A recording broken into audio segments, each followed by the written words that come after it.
Okay, hi everybody. This is May 1st, and this is Bitcoin Live, our show that we have every Thursday. I am here with Marcos. He's from the Minotaur team, represents the Power Law team, and we're going to discuss the market using different tools. Mostly, I'm using the Power Law indicators. So let me share with you um, what the indicators are telling us right now. Give me a second for that. Okay. All right.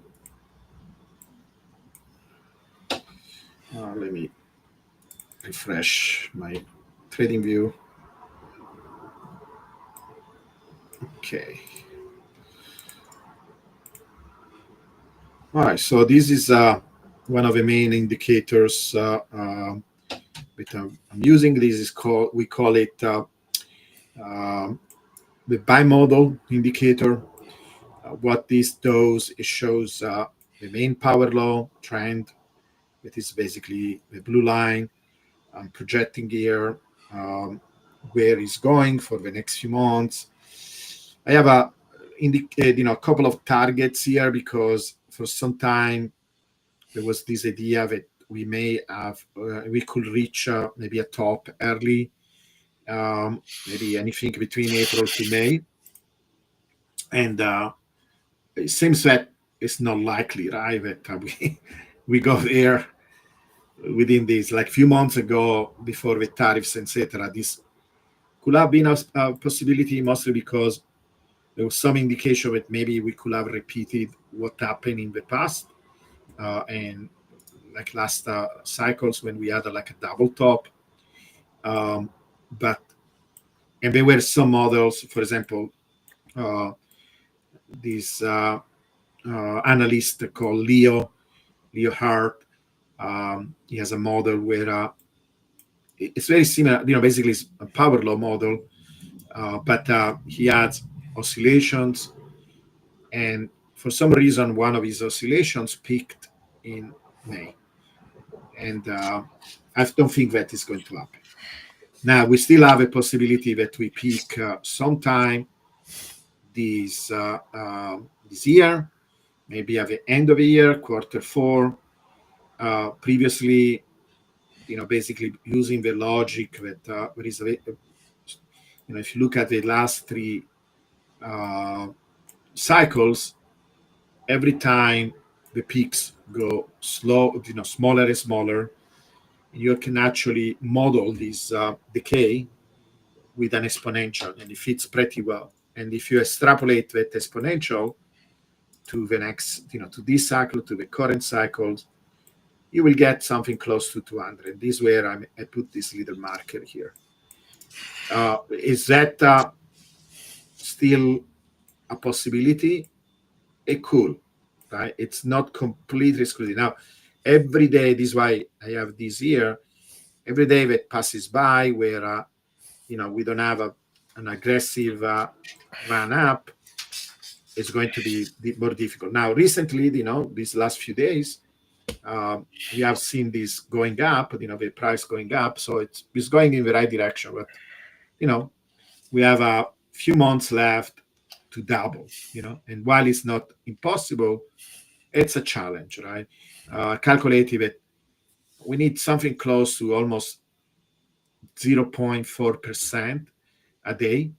Um, that, in average, consistently over the next, we are in May right now, so basically 7 months, right? Um, it's not impossible, but it's a challenge. Now, it's possible that we don't have a peak at 200. Maybe we get one at 150. So a power law by itself, if we simply coast along the power law, by the end of the year we will be at 134. It is much higher than now. It's so what these indicator shows is that until now, until this disruption due to the tariffs, I think that is one of the main causes, at least, that is easy to identify. Um, we started the bull run like in the past, where usually, we spend 2 years. So this is how it goes, right? I described this before, but maybe for the people that never saw the shows, we have this idea that there is a precise structure where, at least until now, where we spend 2 years in this region that we call the core power law, where we are basically bounded by these two lines. One is the general trend for the power law, then there is the support power law. The support power law is about something like close to 60% from the trend. And I have used this in the past to actually predict in real time, like on social media. So, there is a track record of that, all the different bottoms that we had. It's very, very reliable. You can see that even during COVID, we arrive there, we bounce back from that. It's very, very consistent. And the price for these 2 years tends to stay there, with few exceptions. Like we had and usually these exceptions are associated to something that happens to the system. But then, we can break from this regime, but then we go back to it, and we continue. And this is about 2 years, very consistent. If you look at the distribution of the returns, it's very symmetric. It looks almost like a bell curve. And the average is kind of like in the middle between these two extremes. So when we are, for example, at the bottom, that could be considered an extreme, and the price wants to correct. If we go above a blue line, the price wants to correct too. And we have done that very, very consistently. Even these cycles, we exactly did that. And then, in fact, actually, we were pushed up by the ETF, by the injections and FOMO due to the ETF, but then there was a correction. We went back to the core. And then as we came close to when the other regime, so we spent 2 years in this regime. This is why it's called, this indicator is called bimodal, where the distribution is not anymore symmetric. It tends to have like a long tail. The long tail is towards very high value. This is why we have these peaks, because the behavior is similar. The power law is still there, but now we tend to have these large deviations that are much larger than what you get in the core, and they tend to be non-symmetric. So it's not just that you have added volatility, you have also more positive returns than negative returns.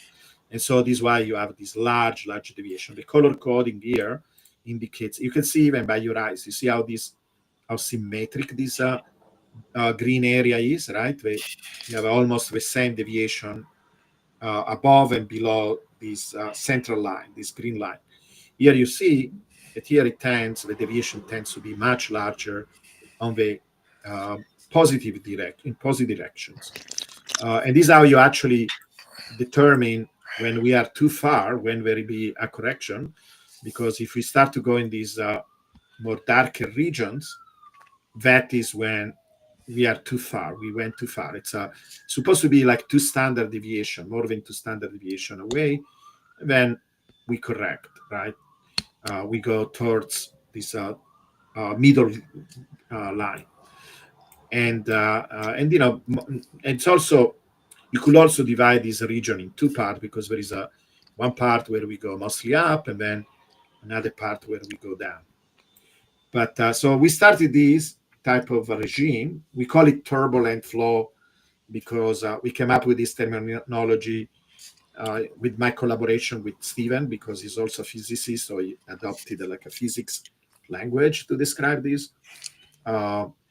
It looks like almost like a river, where there are parts where the river flows very steadily in a very regular fashion, and then maybe there are rocks, there are other things that make the flow much more turbulent, right? And this is what we have when we go in this red region. And then the tariffs somehow stop this process. It started nicely, because it's kind of interesting having these bubbles, right? You can actually use them, if they continue to be regular, you can resize your portfolio, so you can do other things like maybe put options, etc., and you can actually benefit from this added volatility. But we got corrected, and you can find many different causes. The process started in January, and we were flat for a quite long time, and now we have this correction, right? So the question is, are we going back to above to this red region? That red region right now, to reach it, it's in the hundreds, right? To go back to that regime of turbulent flow. So it's one of the things that we want to keep an eye on. That I think we are still in a bullish sentiment. It's interesting how Bitcoin is reacting, right, to these tariffs. Actually, it's corrected, but now maybe there are different entities, different institutions that see Bitcoin as a kind of a safe haven, and they are investing in Bitcoin, going back to Bitcoin. We will see if these trends will continue and will bring us back into a more bullish scenario. The other thing that we have keep tracking that seems very relevant. I'm going to stop sharing these. I'm going to share the other graphs that I have. It's the global liquidity. Just give me a second. I'm going to pull up that graph. I'm going to show you two graphs. The liquidity indicator. And okay, so let me show you these. Okay, so this one is not yet global liquidity that I'm going to share in a moment. This is actually is a Quantile model. I have discussed this model. I have another way of representing the Quantile. I don't have yet in a trading view. It is this.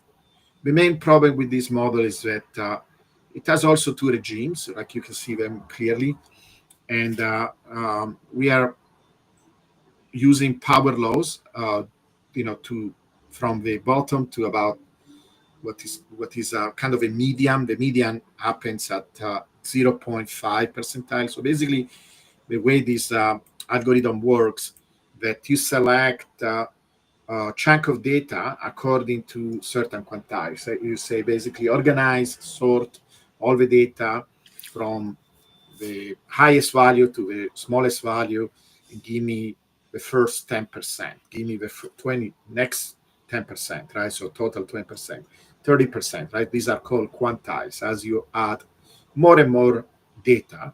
And then you just take that data and you feed some kind of a model.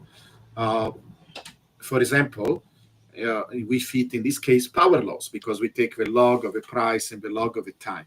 Now, if you do it all the way to the upper quantile, you are going to have very, very little data by the time you go to, because also the weight that is given to this modeling depends on where you are. By the time you go to the highest quantile, you're including all the data, but you're giving most of the weight to the highest quantiles. It's part of how the formula works. And what you get, because TradingView doesn't show the log of time, just the log of time of a price. You doesn't have a second L here where you can actually take the log of time. It's not clear from this graph, but these are all power laws. And if you go up to the blue line, all the power laws are parallel to each other. If you go to the higher one, you start to deviate. And it's not the best way to represent the data. It's kind of useful, but one has to understand that by doing that, you're creating all these power laws that are kind of not precise, right? Because they don't really describe a general behavior of Bitcoin. It's an attempt to include also this decay of the peaks. And so what happens is that it kind of you're overestimating a bit the range of the upper value. But there is something useful about this model that allows us to project in the future values for the deviations. And so you can see here what is the projection, right? So right now, for example, the current quantile is 0.61. So that means that we are above the median. We are in this region that is, it's not super overvalued, right? So if you were like 0.95, etc., it will mean that it will be equivalent to some of the largest deviations that we had historically. That kind of this upper value here is 0.95. You see that we were close to the tops when that happened. So we are not there yet, right? But we are higher than just the average value, the median value. This is different from the other fitting that we had before because that one was done with using a slightly different regression method. That one is called least square, and this one is a quantile. But if we go further, right, we say we're about 7 months, right? So by 6 months, this when we are going to have the end of the year. If we go all the way to 0.9, that is kind of here, like in the upper levels of this red region, we're going to get 189, right? If we go even higher than that, and we go 0.95, it is similar to deviations in the past. But now remember, this doesn't include, or actually, it does include a little bit, but kind of underestimate the decay. It says 235. So this is why you get a little bit higher value than my estimated 200. So it's another way of doing it. It's somehow consistent, but a kind of best case scenario. You can think about this as a best case scenario. So in the next 6 months, we reach, if we go all the way to these upper levels, we get 235. Now, this doesn't, it seems higher after 9 months because this assumes that we can go in these regions after 9 months, but if a cycle does what it did in the past, where it reaches peaks and then it corrects, we will start to go to these lower quantiles instead of staying in the higher quantiles. So this is another graph. Let me show you the global liquidity, and then I'm done from my side in terms of discussing the global liquidity. So let me show you this graph. All right, so what this graph does, it's basically uses global liquidity. So global liquidity is a general movement of money, right? Banks, large institutions, and so on. And this is international. Really, mostly is United States and China that contribute. You have a contribution from other countries, but are small contributions. But here I had all of them together. It's mostly M2. There are other parameters that one could use to measure global liquidity, but when I tried, you don't get much more information. It's basically kind of the same. So it's not really worth it. I think M2 is good enough. And what is different from other models that maybe other way of representing this, most of the time, what I have seen is people simply superimposing M2 to the graph, right? They are measuring different way because M2 is the total amount of money, right? So it will be, usually it's converted into dollars, even if you're dealing with yen, etc. So you will calculate the equivalent in dollars. And it's okay because you will still see the shape of a behavior, and you always do it with a shift, right? There is an implied shift. People use anything between 120 days to maybe 80 days. I found that 85 days, it's the best way according to my criteria. I do it not using correlation between the two time series, but how many times when M2 goes up, predicts the price going up. And the best, the largest amount of prediction, it's about 70%. So it's 70% when the M2 goes up, you see also the price going up. And it's a little bit less when we go down. The predicted ability of M2 to tell us when the price goes down, it's close to 60%. But it's good enough because the great thing is that we have a delay. I tried many delays. The one that optimizes this predictive power is 85. That is why I choose 85.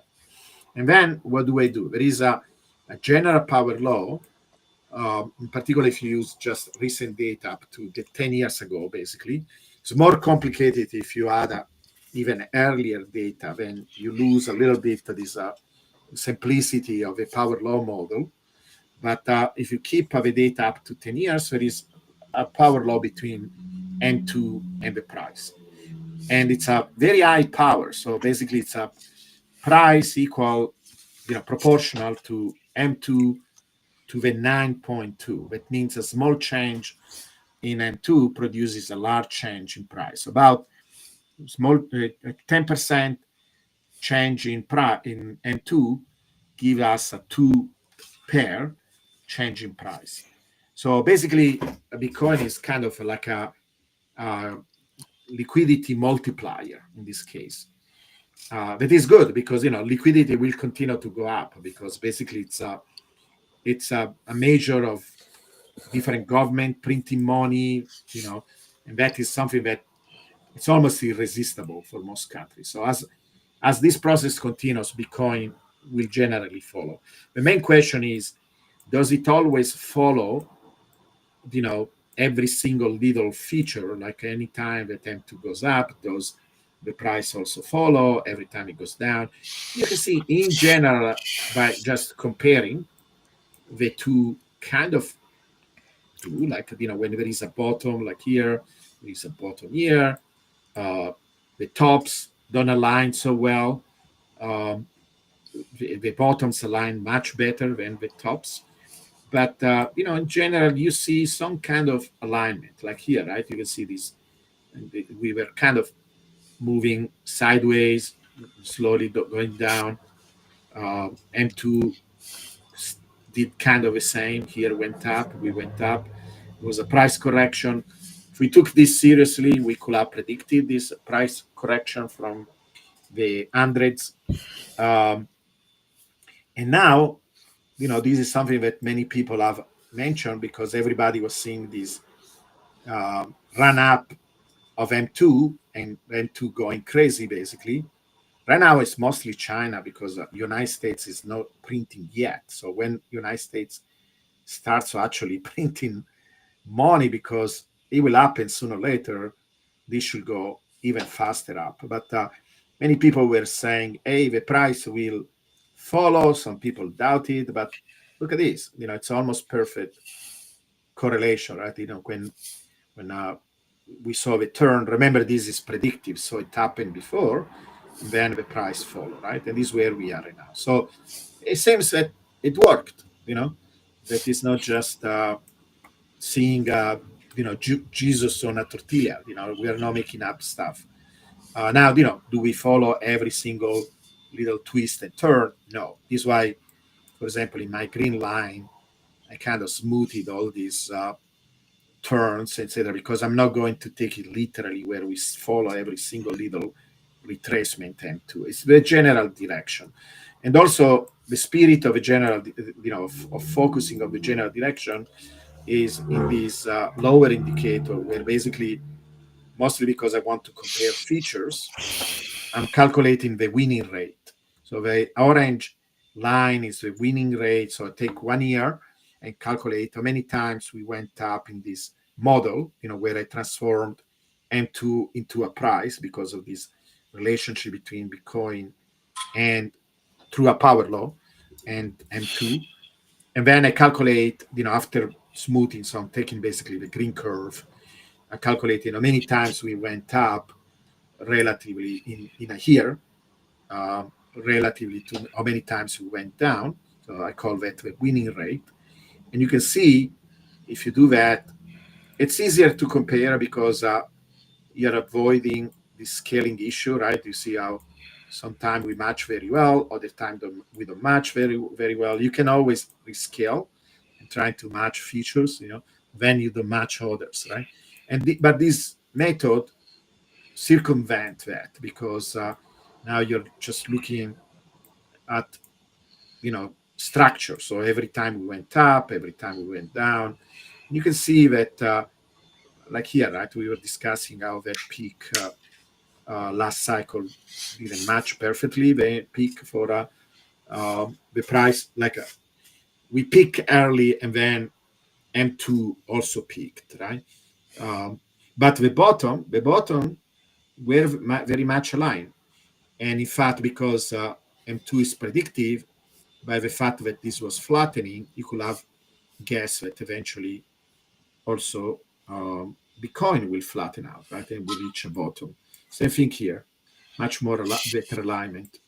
And same, and now recently we see this uh, correction downwards. And same thing, right? First happened with the model, and then the price followed. And you can see we can start to see this turning around of a price, right? At the right time. So this 85 days seems to work, right? But it's not perfect, but you see it's turning around, right? Because the price also is going up.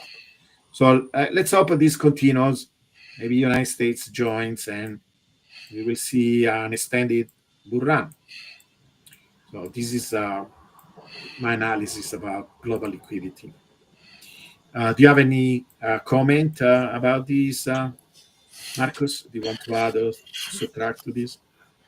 Yeah, it looks like the last liquidity run on the M1 was about the same time as the tariff news is and the tariff stuff going on here.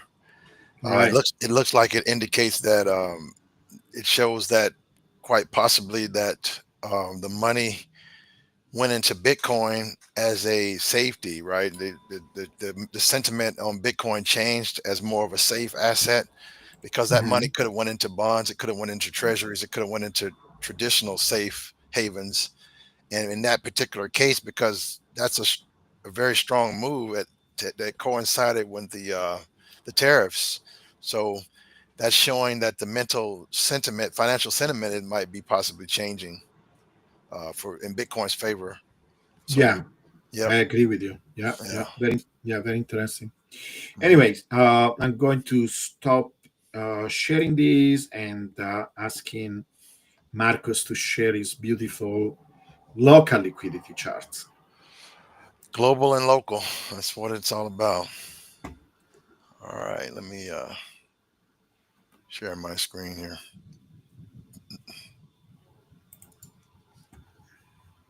And if you guys are interested, you can get. I put like a little banner where, if you want to look at these indicators, we have about 13 indicators. You can go to my Patreon program. I have a Patreon where you can join. It's not very expensive, and you can get, I think, up to 13 indicators right now. We add all the time, a couple of them every few months. And in a moment, I will also show you a link where you can get what Marcos is showing us. These beautiful charts with local, you know, internally local liquidity. Yes. All right.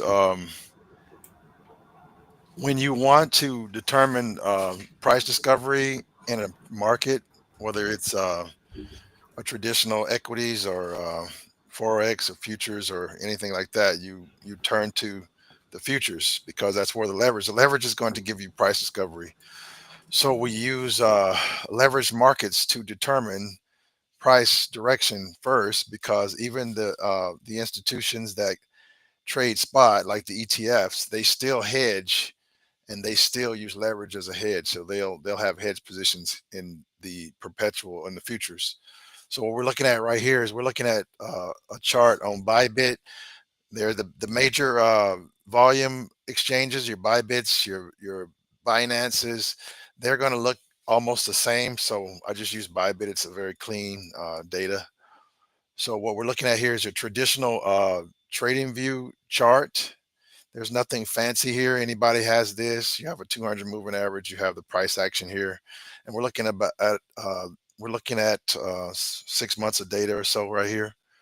Now the liquidity, it's chicken or egg, right? The price action creates liquidity, and liquidity attracts price or creates price action. So they're one and the same. You can't have price action, or you can't have an auction or a market without liquidity. Liquidity is just the confirmation of participants.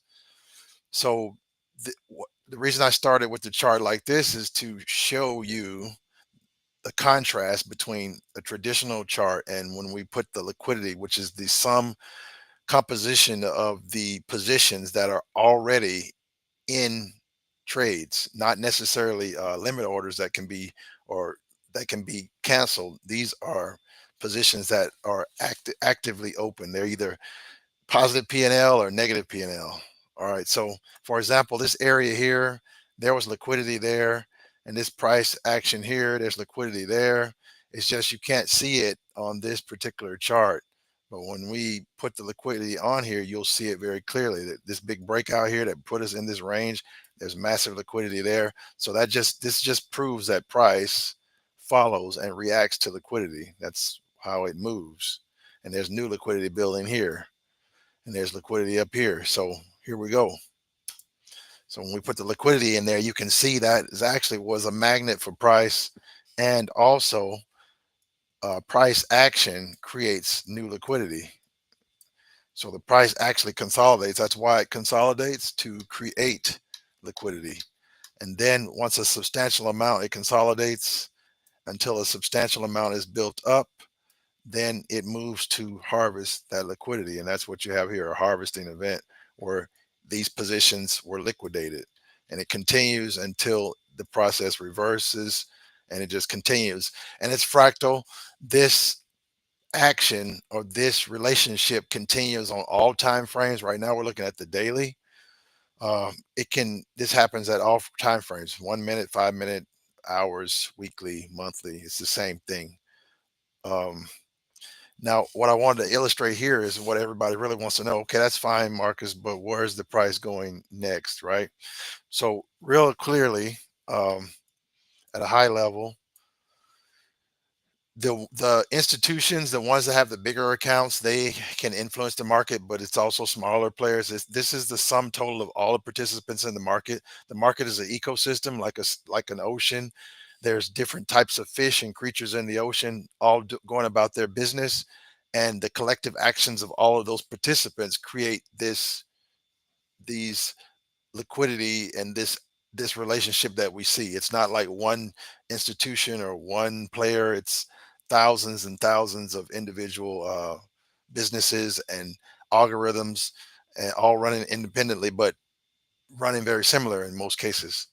So really quick, here's a high level what is actually going on here by the larger players in the ecosystem, the whales, if you will, who have thousands and thousands of algorithms running.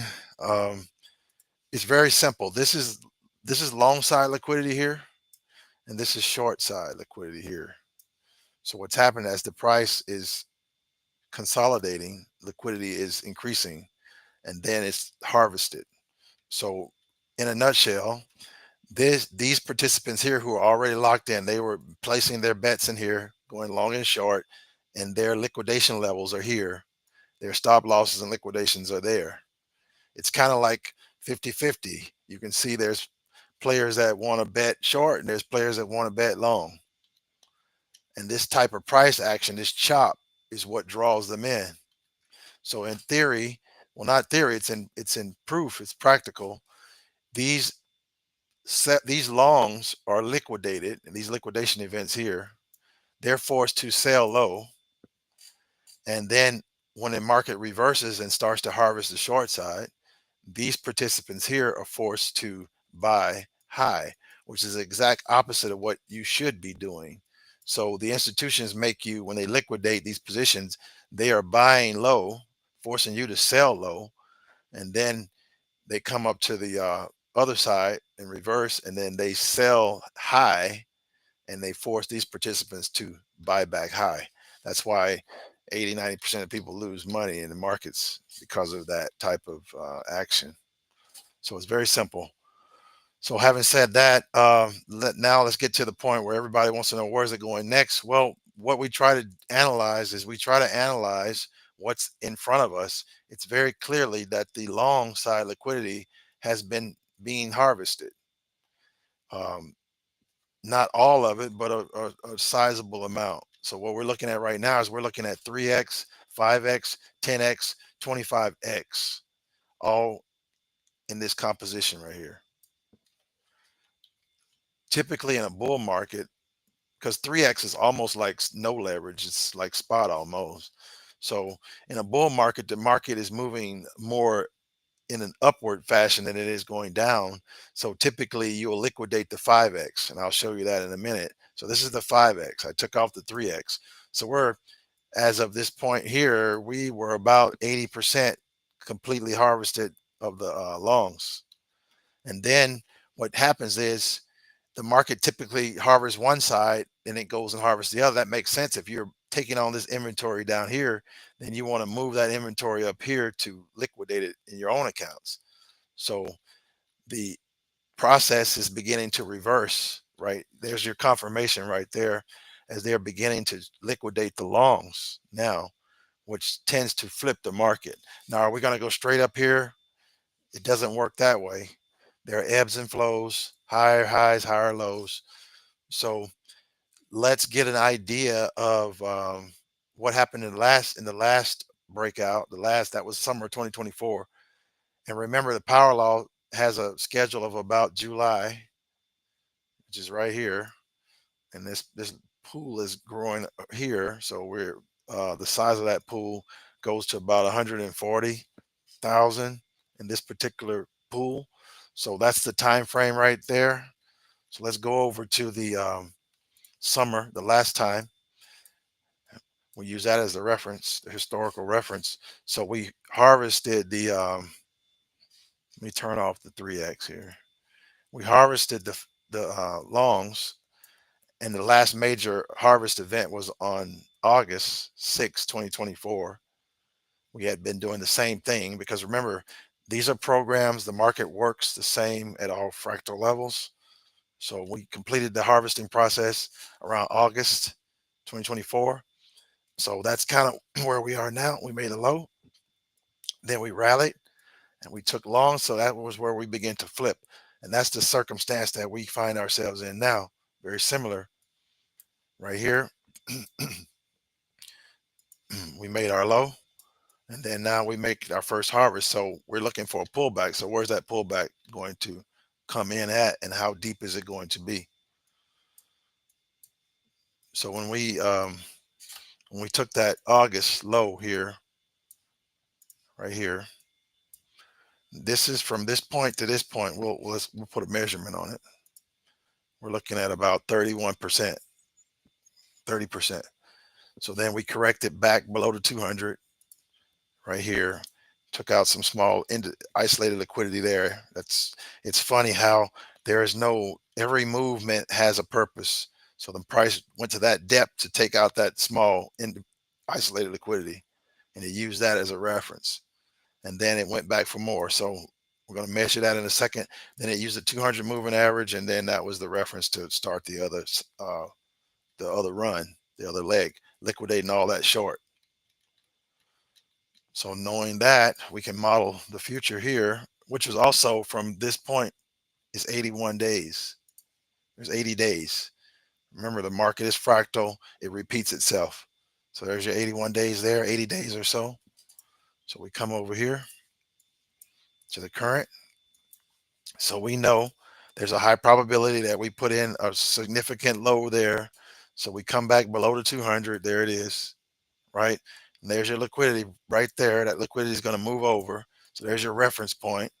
So either we tap that liquidity and match that low, or we sweep that low. We can sweep it, which puts us in this general range. Then we come back up through 200 again, and we possibly would be looking to use it as support and then start the major move, which puts us in July is right here. So there's your time frame. So let me adjust it a little bit here. So you're probably looking at something more like this, and that puts you right on that time frame. And then the process will be liquidating this pool here, the shorts, all the way to about, it goes actually to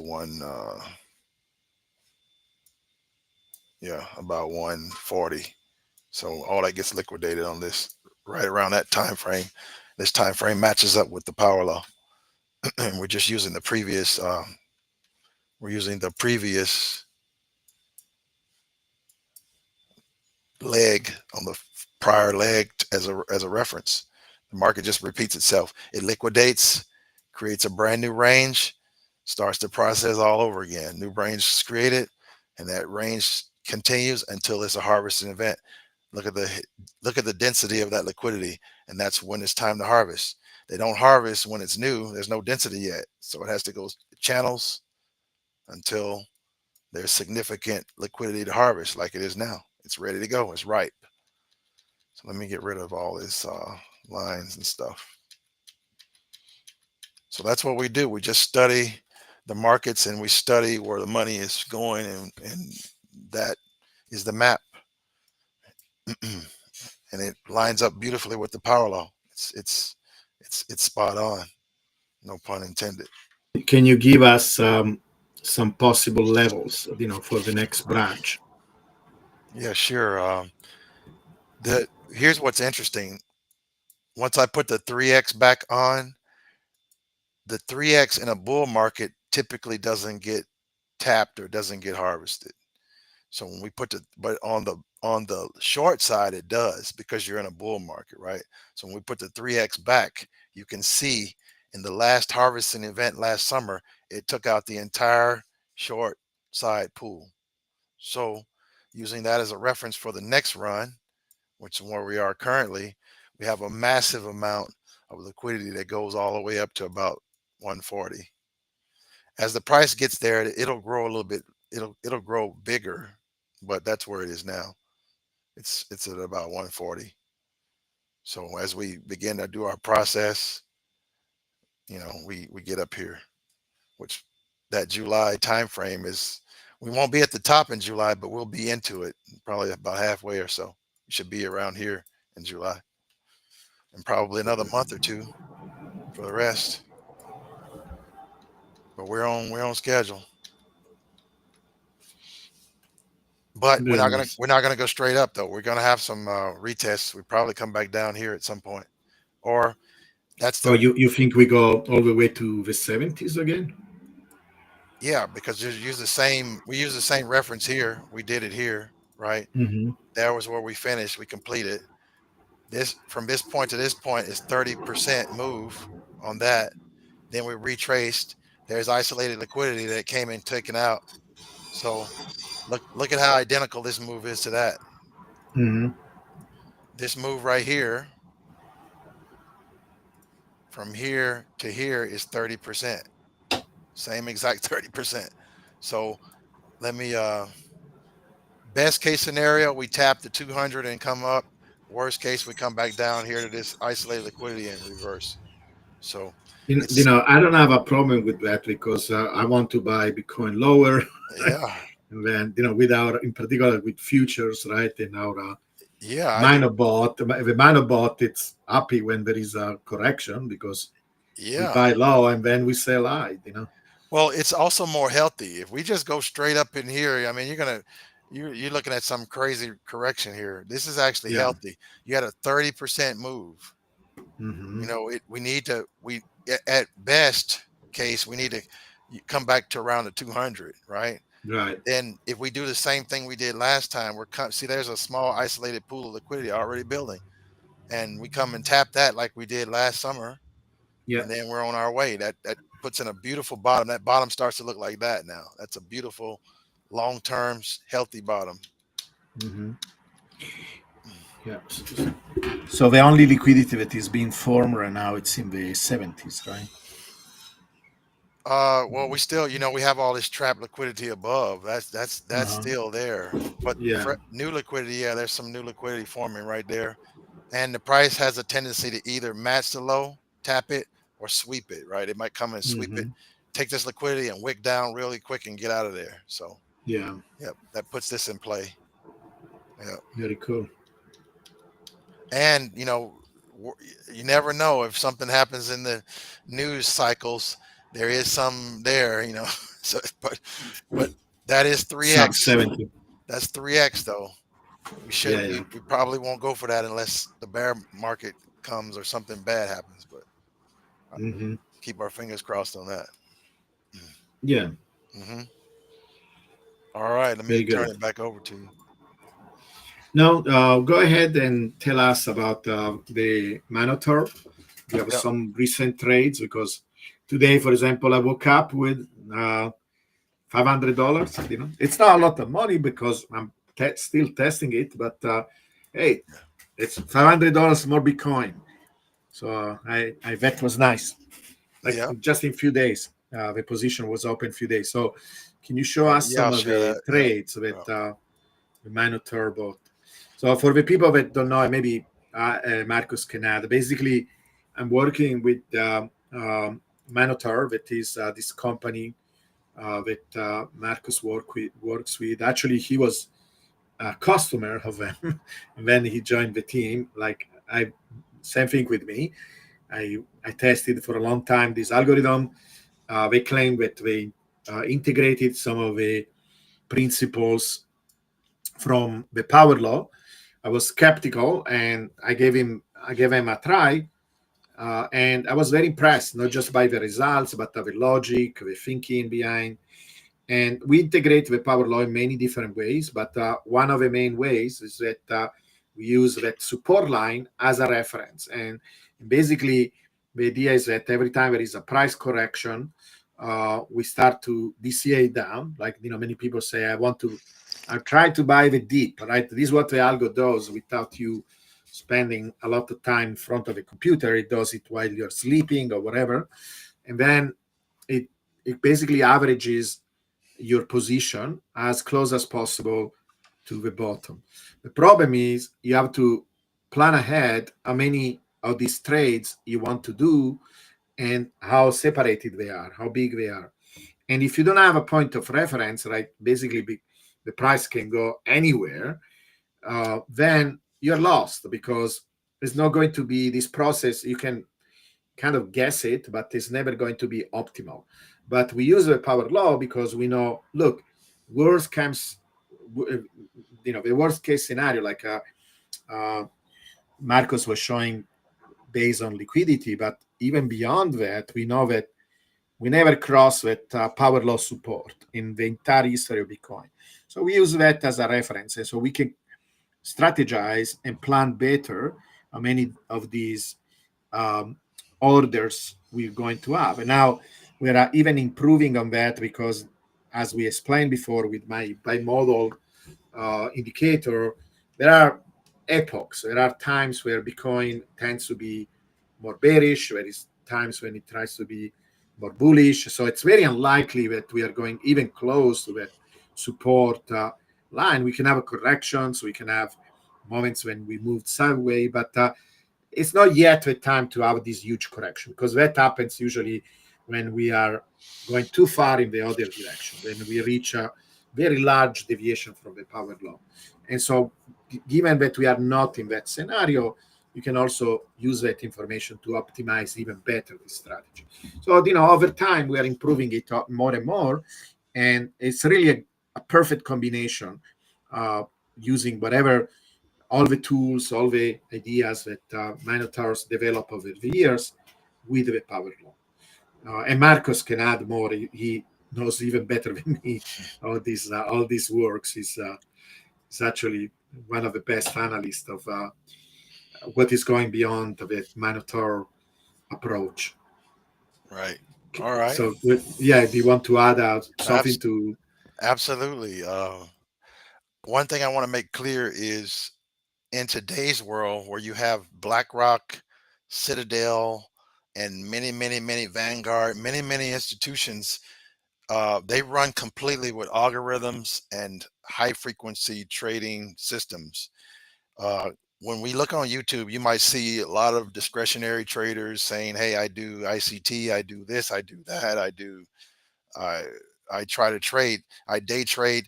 Those things were novelties even 25 years ago.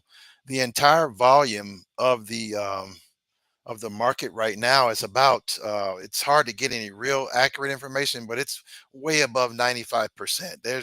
It's everything is robotic algorithms and computerized trading. If you're a discretionary trader and you're trying to hammer out with four screens and you're sitting in front of a computer or laptop trying to day trade, you are a dinosaur. You are a caveman. You're almost extinct because this thing is algorithms versus algorithms. There's millions of them, and they're in every market. These software systems are eating the entire world. Everywhere they launch these Aladdins and these programmatic algorithmic trading systems, they destroy everything. They consume everything. So if you want to invest or trade or what have you, you need to get your own algorithms to fight or to stand a chance against these other algorithms. If you're trying to do it on your own, uh, I highly, you're going to be in a museum somewhere because the game has changed. If you want to show the my screen, Giovanni, I can show an example here of it running. Yeah, so the concept of what we're trying to execute here, we're not reinventing the wheel. This is very simple. It's built on very sound fundamentals. For example, we use a foundational asset that goes up over time, and I think everybody on this call, I am a Bitcoin Maximus fanatic zealot. It is my religion because I believe it is the asset of the future. It surpasses most legacy assets. I used to be a real estate guy. It's Bitcoin. Uh, it's the I'm like Michael Saylor. I drink the Kool-Aid. Bitcoin is the foundational asset. So once you have a strong foundational asset that's safe, it's liquid. What we're doing with the algorithms are we're just taking advantage of DCA and mean reversion and a few other secret ingredients, but it's fairly simple. Where the magic happens is we take things that are tried, true, and proven and fairly simple, and we execute them flawlessly. That's the secret. If you are trying to do this as a discretionary trader, it's impossible. Here's an example. Just looking at like Thursday, Tuesday night, um, the market wasn't doing that much. If you guys remember, Tuesday was pretty flat, but this algorithm is working. It's taking trades. This was at midnight. It took a position, even in a flat market. It's not doing hardly anything. It's moving like 1 or 2%. It took a trade at 5 p.m. here, 1700. Then the middle of the night, nothing happened. But this algorithm, it doesn't sleep, it doesn't eat, it doesn't have emotion. It just does its job flawlessly, right? So it's just waiting. And at 2 o'clock in the morning, still waiting. And before I even woke up in the morning, it took a profit. It took trade. It closed out automatically. This was a very volatile period in the morning when the market opens up in the U.S. The market maker Citadel opens up their books here. We had it. They took the market down very hard. I mean, I'm not even getting my coffee or even thinking about really getting up at that early in the morning and made two additional trades. It took that flash crash beautifully, executed that, held its position. Then later in the day, well, all day. This was all day, middle of the night. Traded 4 o'clock in the morning. We're asleep. It closed those out at a profit.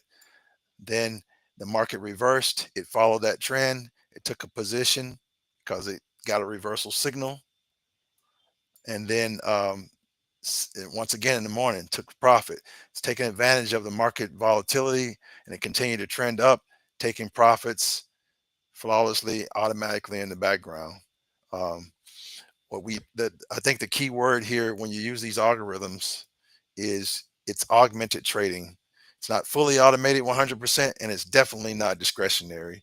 You and the algorithm are a unit where the algorithm is the plane, you are the pilot. It does 80-90% of the heavy lifting. You put it on autopilot, but you watch the gauges. You just make sure it's working, you make sure it's on, and it does its job, you do your job. You don't make trading decisions, the algorithm does that. Your number one objective when you're running this algorithm is just keep it running.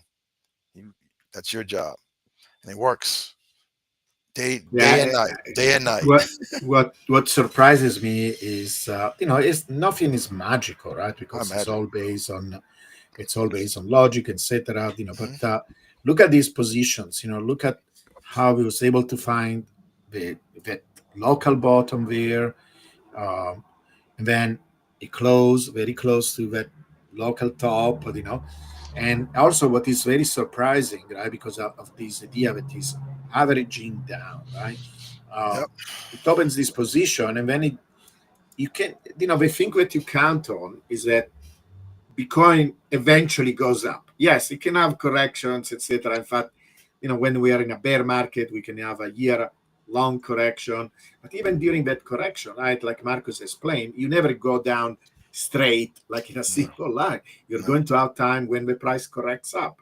And Right. when that happens, you are averaging down, and there Yep. is a correction up, you're closing your position. And it's very important to point out that we are not selling our own Bitcoin. We are Right. not touching our Bitcoin. We are No. using these future contracts. Basically, the way that because we are trying to do this in the most ethical, in the most respectful of the community possible, because Right. we are very, like Marco said, we are also maxis and we are hodlers, right? We are hodlers before anything else. I will never put all my Bitcoin and trade with them. If anything, this is why I told you I made $400 today, because I'm still on the on the caution side, where I take a small amount of my Bitcoin and I put them on an exchange that is a risk. But I'm saying, look, it's a calculated risk. If I can make some extra Bitcoins, and you can, as you gain this Bitcoin, you can actually take them out of the exchange, or you can compound them. And this I convert immediately any gain. I'm not after the $400. I'm actually after the $400 converted in Bitcoin. More Right. Bitcoin I have, better it is. And this thing does it for you in automated fashion, right? So you can continue to do all the things you're doing, like DCAing, etc. But now you have also this tool, and you And do it just with a small amount of your Bitcoin. You put them on the side, use them as a collateral, because we right. are trading futures. We are not trading the Bitcoin themselves, Right. and it's a way of continuing accumulating Bitcoin. And of course, there are some risks. Sometimes there are drawdowns. If that can happen. We're trying to minimize the amount of drawdowns. Yep. Trying to understand how the market works. This is where understanding the power law, etc., comes into place. But it's a tool, and the main thing is we will never recommend something or share something that ourselves are not using. All of us are putting our money where our mouth is. Because we are also these testing these things with you as we do it. So, sorry, Marcos, you were trying to say something. Please go ahead. No, the point that I was making is yes, we use these algorithms. It's kind of like with the power law is the clock, right? You have the hour hand is the big power law measures the cycles and the big moves, and the algorithm is like the 1 minute or the second hand where it's working in the background, but the purpose of the algorithm is to acquire more Bitcoin. That's its number one purpose. So we use the Bitcoin as collateral, and the algorithm is the engine that is liquidating those contracts to buy more Bitcoin. And they're actually contracts that we actually run the algorithm on that pay in Bitcoin. So it's the ultimate DCA because you're profiting in Bitcoin. So these profits are Bitcoin and can be. Yeah. Yep. And as you know, you go through the cycle, you can also rebalance, right? You can say, Yes. okay, we're coming closer and closer to the top, although Right. at least we are in a regime where the deviations. This is why it's very important to follow the power law and know where you are. If you can use whatever, you can use um, when one of the many power law indicators, even the quantile, say, hey, we are a 94 quantile. Probably that is a little bit too far from the average trend. That maybe I need to rebalance a little bit my portfolio where I leave some cash. Maybe this could be a time where instead of converting it immediately in Bitcoin, you can wait, right? Because if there is a correction, then you can use all this cash to buy lower. These are some of the things that you can do. It requires some level of participation, because even if most of the actions are done automatically, you should not just go to a vacation. You can do it for a short amount of time, but you should keep your eyes. We like people that actually want to learn, because it's mostly an educational tool, right? It's for people they want to learn, they want to be active participants, and it's just like any tool. You can do whatever you want with it. That is the idea. Right. We got some questions, Giovanni. Yes, absolutely. Does Sailor has his power law? I don't know. He doesn't use directly the power law language, but I know indirectly that He he might. comment. He probably does. Yeah, he commented on the power law and he say he likes it, but Yeah. it's one of these things where somebody like Sailor to commit to a particular model, you know, it will be like validating something, and then if it doesn't work, everybody will be after him.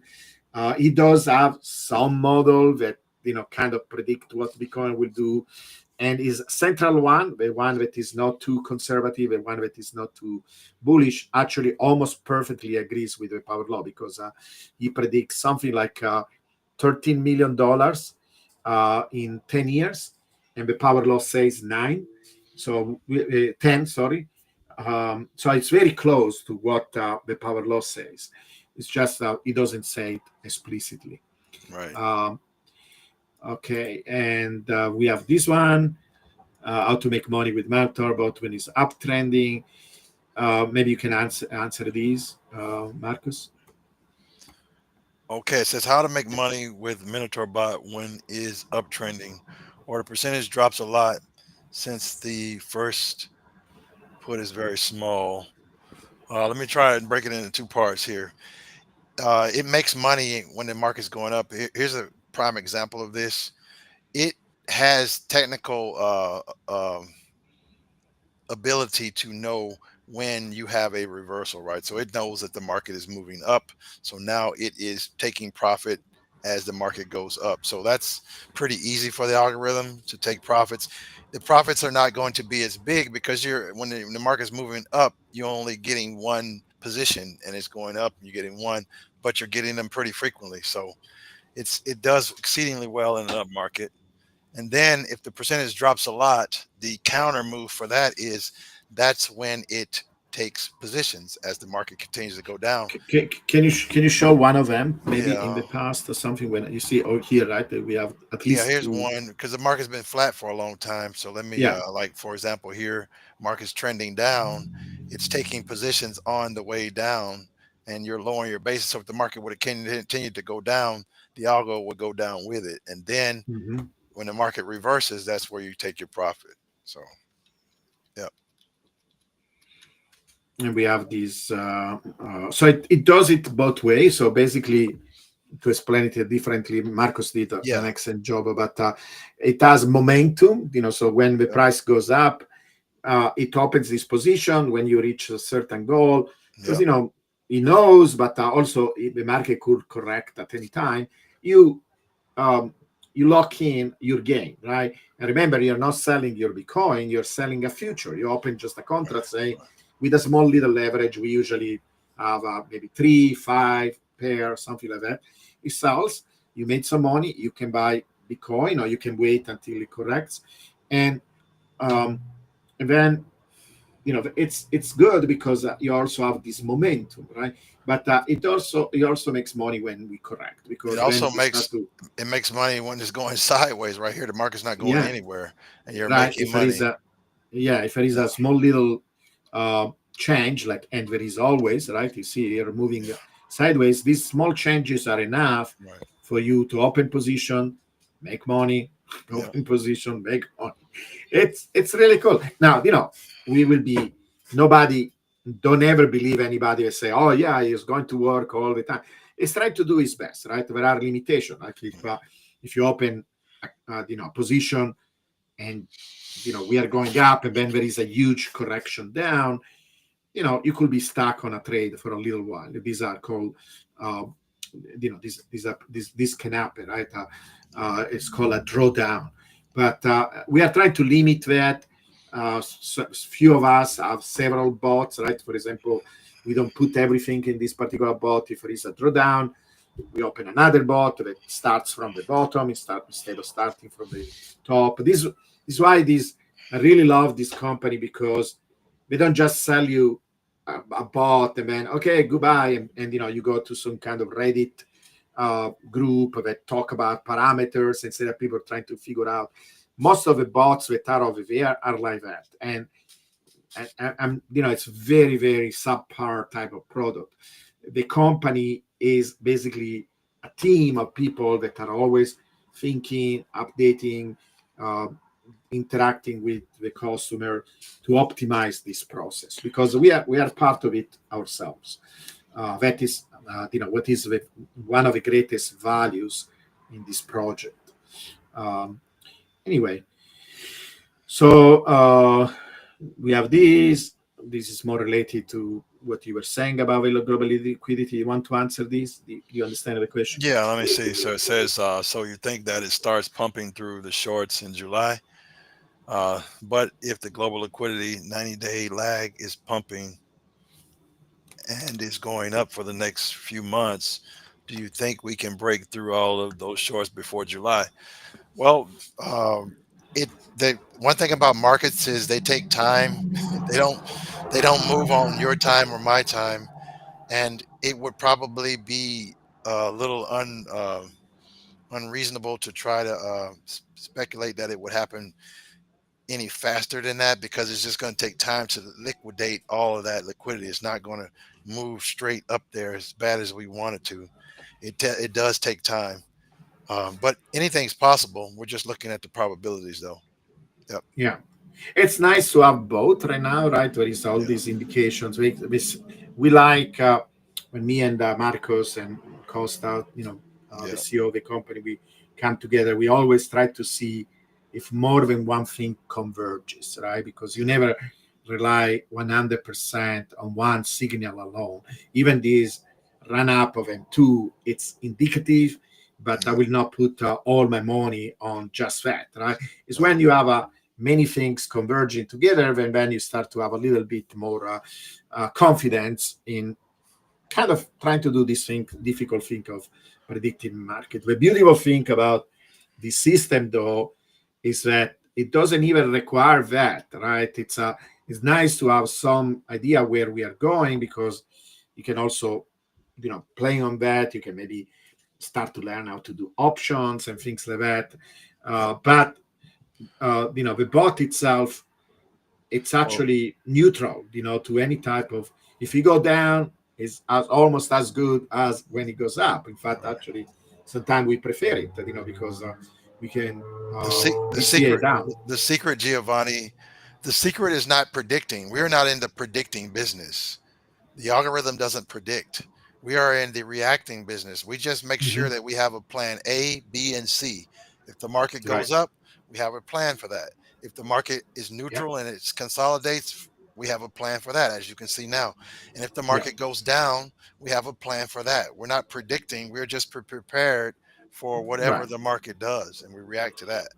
Yeah. The main prediction, and this is why we do only Bitcoin and nothing else, is that over the long time, Bitcoin goes up. We That's really right. strongly believe in that, right? Because that isn't the idea. I don't care if there is a big drawdown, we go down, we average down. Eventually, Bitcoin is going up. So that is, and I think everybody that is in Bitcoin, Marcus was talking about religion. I'm not a religious person, but that is Right. the closest religion That's as that I close as have I can get. myself. It's the closest I can get, right? That eventually Bitcoin goes up because of all the fundamentals, all the things that every single Bitcoiner is aware of, right? Yeah. It's not just wishful thinking. Well, It's based nothing on, to add to that, yeah, Giovanni. This doesn't work without the right foundational asset. yeah, exactly, You, exactly. if Bitcoin doesn't go up over the long term, none of this works. Yeah, yeah, That's why we don't trade US dollars, right. because We over don't, the long term they're going down. Your buying power is right, going down. So exactly. if your foundational asset is losing value, no algorithm in the world is going to save you. You're just going to average Yeah, into a loss. So, yeah. yeah. And this is why again I love this company when they told me what they were doing, because they are 100% focused on Bitcoin, and and that is our foundation. This is all about, it's basically Bitcoin is the best of both worlds. You have this long-term trajectory that is predictable, etc., and then you have all this incredible volatility that you will have, that is still there, even Yeah. if it's not the volatility that maybe we had 10 years ago, but it's still amazing. So you are basically, it's almost like you're taking energy from the sea, right? The sea Yeah. is like, there are these Exactly. machines, Physics. yeah, Yes. these machines that take energy from the waves, that produce electricity from the ocean going back and forth. This is what we do. It's a machine that extract volatility from the market Well, and we're produce we're wealth. mining with an algorithm. Some Yeah, people some people get a lot of real estate, they get a lot of servers and all that. They mine with that. yeah. We mine with algorithms. It's the same, Mm-hmm. like you said. We're taking It's the same Bitcoin's thing. doing the work. We're just riding the wave. That's all we're Yeah, doing. Yep. absolutely. Yep. Anyway, and this is more like a comment. Yeah, maybe I want, and Marcus maybe can add here. The account size is important because this algorithm is not for everybody. Like if you have, you know, just, I don't know, you will have to talk with us, DM me, let's have a talk, let's have a call, because it's more like a relationship that we are establishing with everybody that wants to Yeah. join. But uh, if you have a relatively small account and we can talk about what that means, I would rather continue to do what you're doing and continue to DCA. And then when you reach a certain level, you can consider this, right? But again, we could sell it to everybody. We are kind of selective in that because we want to make sure it is a good value for you. That if it is not the right fit, then it's not going to be something that is productive for you. Because to us, we are happy when people are happy. That is a very important thing for us. I joined myself, right, because I'm very protective of my community, of the people that want to learn from the power law. That I tested it for a long time before even people were begging me, oh, can you tell us about the algo, etc. And say, let me test it, let me try, and then when I feel confident, I will do that, right? And so that is very important. And I'm very respectful of the Minotaur organization because we have the same thing. I want to tell you this joke that I sell every time. I say every time, maybe forgive me if you heard it, but when they contact me, even told me, Giovanni, we were scared about sharing this with you because if you didn't like it, you thought it was crap, you will let everybody know that it was crap. And I told them, yeah, you were 100% right. Yeah. I will have done that, absolutely. There are other You have not been an easy customer, yeah, or partner. You have really put me myself through the test as well. You haven't, ex- but exactly. we're better And off. and I have been contacted by other groups, several groups, and I tested their algorithms. And after some time, I didn't tell everybody that it was crap, but I didn't work with them. Is why I'm working just with Minotaur right now, because all the other groups, all the other projects were not that satisfactory to me. And it's not just to me. I'm thinking about all the people that I don't want to use the word trust, but they want to try. They want to learn. They want to use these tools. And it's a great responsibility. So I take it seriously. Anyway, do you have any concluding remark or something about these, about um, small or big account? Do you want to comment on that? You know, numbers or amounts are pretty relative. However, you want to have a certain amount of resources to work with, so the percentiles will be meaningful, right? So if you had a tiny account, it's going to basically work the same. However, the results won't not be meaningful. So it is recommended to have a pretty uh, s- significant amount to work with so that your results can be meaningful and the numbers can relate to the world that we live in. So yes, there's Yeah, a minimum. Yeah. and also because it allows you to plan better in terms Yeah. of safeguarding. Because our main goal is always keeping your capital safe. We would rather, I have a friend that that tested this algorithm, and he did like 10% in a couple of months. Yeah. Like in every month, per few months, and then he started to tell me, "Oh, can we push it to 15? Can we push it to 20?" Well, we actually met with Marcos, and we decided. I think we were making it a little bit too aggressive. Let's reduce it, Yeah. because we would rather people have um, realistic expectations. And me, right? I am, people will even say that I am a bear. I'm not a bear. I am a realistic bull. I'd rather be realistic and then be surprised if we have a crazy bull run than creating FOMO and then everybody's disappointed. And I don't like that. So we're always trying to be preserving the capital. That is our first goal. Yeah. And if you don't have a lot of reserves, it's a little bit more difficult It's to hard, right? Exactly. yes. You need reserves to be able to do all of the protections that you need. Yeah. Mhm. But DM me. I'm available to everybody. Like always, I answer every single person. Talk to me. Explain me your need. What are your goals, and then we can have a call with the Mino team. They are very good, and this is part of what we do. We have a free consultation call. It's like what, 1 hour, Marcus, usually. It's as Uh, long as it needs to be there. The team will take as much time as needed to answer all of your questions, and they're yeah, going to present what is how it works to you. So there's no rush. If it takes 30 minutes or an hour, they're yeah. prepared to do that. And Yeah. if you are not ready now, you're ready in 2 months or whatever. Take your time. It's a very delicate this situation. Decisions, Yeah. and it's something that it's a learning experience. There is no So, rush. The Bitcoin is yeah, not going anywhere. There's no no, rush. Yeah. exactly. Anyway, guys, hopefully this was a useful um, video. With a useful show, and we will be back here next week. This is going to be a regular thing. So every Thursday at 5:30 PST. Thank you, Marcus, so much for All all right. your analysis and your time, and thank you for everybody to watch us. All right. You're free to make any concluding remarks, Marcus, if you want. No, I just look forward to seeing where the market is next week. It won't be where it is today, so we'll be providing the same insights and commentary next week on what we see, and Yeah. it's day by day. A- So, yep. And I will have a link. So I've already posted a link for Marcus X. All right. So please follow him. I will also put a link in the YouTube video. So thank you very much, guys. All See right. you next Thank week. you. Bye bye.